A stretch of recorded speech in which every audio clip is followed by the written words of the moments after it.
У Менск з візітам напярэдадні прыбыў прэзідэнт Узбекістану Шаўкат Мірзіёеў. У сераду ён сустрэўся з Лукашэнкам у нефармальнай абстаноўцы, а на сёння запланаваныя афіцыйныя сустрэчы дэлегацыямі. Сярод заяўленых пытанняў візіту падвышэнне тавараабарачэння паміж краінамі. Сёлета, як плануецца, ён дасягне гучнай лічбы – $1 мільярд. Але пры гэтым Беларусь не ўваходзіць нават у топ-10 знешнепалітычных партнёраў сярэднеазіяцкай краіны. Абмяркуюць бакі і падвышэнне працоўнай міграцыі з Узбекістану ў Беларусь. Плануецца, што па выніках візіту Мірзіёева будзе падпісана каля 22 баковых пагадненняў. Аднак за размовамі аб эканамічнай супрацы ў цені застаўся палітычны складнік візіту. Лічыць кандыдат гістарычных навук і спецыяліст у нееўрапейскіх цывілізацыях Яўген Красулін. У эфіры студыі «Белсат» ён зазначае, што Лукашенка выступае ў ролі рэтранслятара пасылаў і перасцярогаў з Крамля для Узбекістану, які намагаецца праводзіць шматвектарную палітыку і ўзяў кірунак на дыстанцыянаванне ад Расіі. Россия не дзеля таго воюе ва Украіне, дзеля таго, каб упусціць Каўказ, Сярэднюю Азію. І таму, вось калі мы паглядзім на тыя ж паводзіны Лукашэнкі у дачыненні да Узбекістану, фактычна гэта такі, не ведаю, гукаўзмацняльнік расійскі. Вось тое, што Пуцін не можа сабе дазволіць сказаць. Кажа Лукашенка, падаецца, гэта быў 21 год, 22, самы пачатак 22 года, яшчэ да вайны была сустрэча, і Лукашенка там дазволіў сабе пагражаць Мірзіёеву, Узбекістану увогуле, што, маўляў, глядзіце, вы ж можаце Узбекістан свой давесці да таго стану, як Казахстан. Вось калі былі ў Казахстане, памятаеце падзеі, вось ён параўноўваў. То бок Лукашенка, ён працуе як, уласна кажучы, на падхопе ў Пуціна. Ретранслятор. Ён робіць таксама вось гэтую задачу, выконвае, не выпусціць Мірзіёева з арбіты Расіі. Змены ў кіроўным складзе Міністэрства абароны. На пасаду намесніка міністра указам Лукашэнкі прызначаны генерал-майор Уладзімір Белы. Ён зойме месца пазбаўленага пасады генерал-майора Александра Навуменкі, якога звольнілі з вайсковай службы ў запас з правам нашэння вайсковай формы. Да гэтага моманту Уладзімір Белы кіраваў галоўным управленнем баявой падрыхтоўкі ўзброеных сіл, дзе курыраваў правядзенне асноўных манеўраў і навучанне асабовага складу. Цяпер жа ён увайшоў у чацвёрку генералаў намеснікаў міністра. Гэтая кадравая ратацыя не стала нечаканасцю. Яшчэ ў траўні на сустрэчы з кіраўніком ведомства Віктарам Хрэніным Лукашенка прама загадаў перагледзець спіс камандзіраў, ды даручыў таму, цытата, «сур'ёзна падумаць, з кім служыць далей». У МУЗ Беларусі заявілі пра ліквідацыю буйнога транзітнага каналу пастаўкі наркотыкаў з Польшчы ў Расею. У эфіры дзяржаўнага каналу ОНТ распавялі пра затрыманне 66-гадовага беларуса, у аўтамабілі якога сілавікі выявілі каля 60 кілаграмаў сінтэтычных псіхатропаў і 320 брыкетаў гашышу агульным коштам $4 мільёны.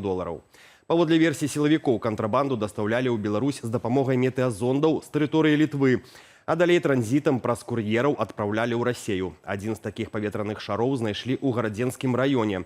Унутры канструкцыі былі буйная партыя гашышу, мабільны тэлефон, GPS-трекеры і сім-карта літоўскага аператара для кантролю маршруту.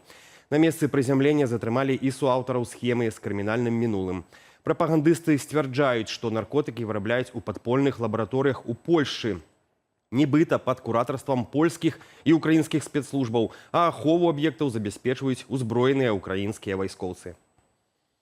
$140 мільярдаў дапамогі ўкраіне і ліцэнзіі на вытворчасць ракетаў для сістэм «Пэтрыят». У Анкары завяршыўся штогадовы саміт НАТО. Нягледзячы на з'едлівыя і незадаволеныя каментары амерыканскага прэзідэнта Дональда Трампа на адрас саюзнікаў у паўночна-атлантычным блоку, большасць аналітыкаў схільная ацэньваць вынікі саміту хутчэй пазітыўна. Блок зацвердзіў маштабную дапамогу ўкраіне і чарговы раз выказаў непахіснае прытрымліванне 5-го пункту статуту. Супольны адказ на агрэсію у бок любога з чальцоў альянсу. Владзімір Зеленскі на палях саміту на фоне абвастрэння дыпламатычных дачыненняў правёў сустрэчу з польскім калегам Каралем Наўроцкім. А падчас сустрэчы з Трампам патлумачыў, чаму цяпер не гатовы сустракацца з Пуціным у Маскве.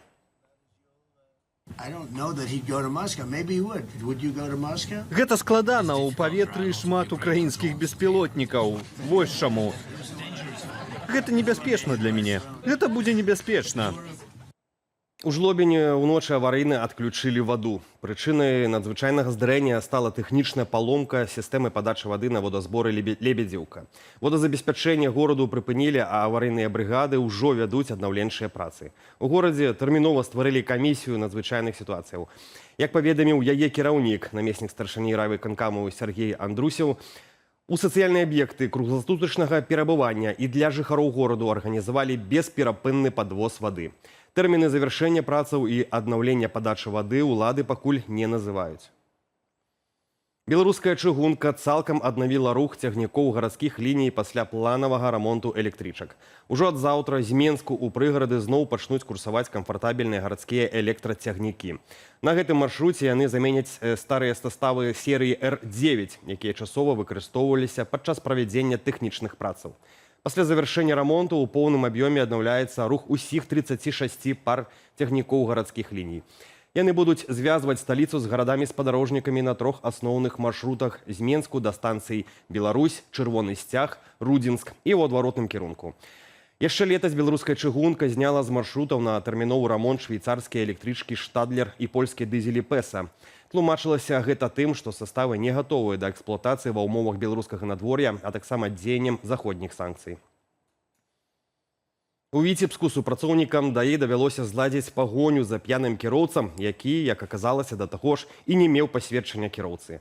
Падчас патрулявання прыватнага сектару ўвагу супрацоўнікаў прыцягнуў легкавік «Хонда» і кампанія маладых людзей у ім. На першасны сігнал спыніцца кіроўца аўта не зрэагаваў і паспрабаваў з'ехаць ад экіпажу ДАІ. Тыя кінуліся наўздагон. Падчас пагоні кіроўца спрабаваў памяняцца месцамі з кімсьці з прыяцеляў, каб пазбегчы адказнасці. Але інспектары заўважылі гэты манеўр. Праверка паказала ўзровень ап'янення 21гадовага кіроўцы 2 праміле. У выніку на мужчыну склалі некалькі адміністратыўных пратаколаў, а аўта скіравалі на штрафстаянку. Чэмпіён Беларусі па футболе МЛ Віцебск дэбютаваў у галоўным еўрапейскім клубным турніры Лізе чэмпіёнаў. Паколькі намінальна хатні матч кваліфікацыі супраць румынскага клубу «Універсітаце Краёва» каманда праводзіла ў Угоршчыне, заўзятары сабраліся на галоўнай плошчы Віцебску для супольнага прагляду.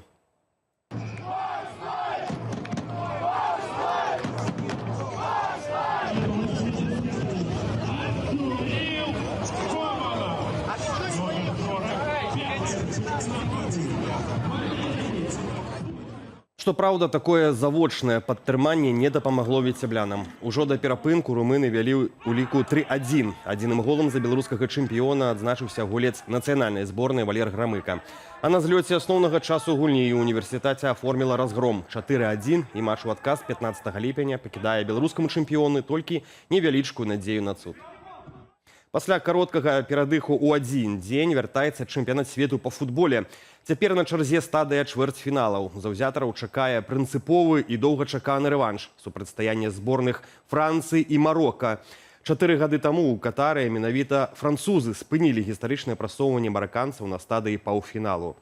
Паўночнаафрыканцы ўжо пацвердзілі свой сур'ёзны статус. Упэўнена выйшлі з групы і выбілі з плэй-оф Нідерланды, а таксама гаспадароў турніру Канаду.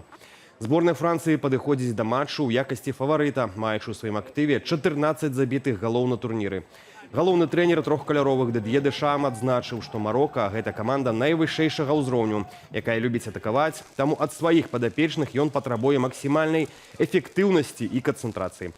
Распачнецца прынцыповая сустрэча ў Бостане о 23 гадзіне паводле Менску. Дзякуй, што глядзіце нас. Калі для вас гэта бяспечна, падтрымайце гэтае відэа лайкам і каментаром. Сачыце за развіццём падзеяў на сайце Белсату і ў нашых соцсетках. А шырокі агляд галоўных тэмаў дня чакае вас ужо вечарам о 19 гадзіне ў праграмах «Аб'ектыў» і студыя Белсат. Бережыце сябе і заставайцеся з намі.